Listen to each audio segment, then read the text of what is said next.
Oh, hello sa aking mga ka-rocketers dyan. So, eto na nga. Meron kasi, di ba, hirap tayong talupan yung pineapple. So, madalas ko ito makita na na-hack na ito sa mga SOCMED na platform. Facebook, TikTok, YouTube.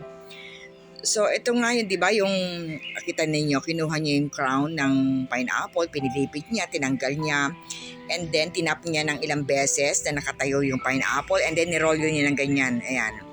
Using her palm ay nirolyo na ng ilang beses with pressure ha. Oo. Tapos, yan. Ganyan na nakita nila.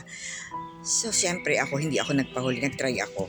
So, ewan ko itong pineapple na nabili ko, bukod sa maliit ay overripe na. Kasi ganito ang gusto kong pineapple, yung ripe na talaga. Yung parang matamis na, siguradong matamis. At maliit lang siya. So, hindi ko na pinakita yung pugot ko dun sa crown niya, na napilip-pilipit. So, yan. Ayan, nirorolyo ko at pinagugulong-gulong ko using my two hands na, with pressure yan ha. Madiin talaga yan. Para daw malusin yung, yung mismong pineapple. Ayan, nagkatas na.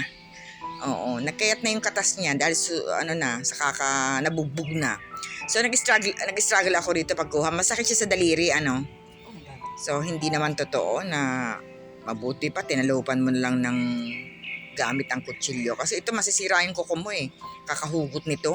Masakit siya sa daliri, masakit siya sa kuko. Ayan, tinan ninyo. Ayan, ang nakuha ko gatingot. Ayan. Kita nyo? So, hindi totoo. Di ba? Hindi totoo. Failed. Scam lang mga to eh. Bye-bye.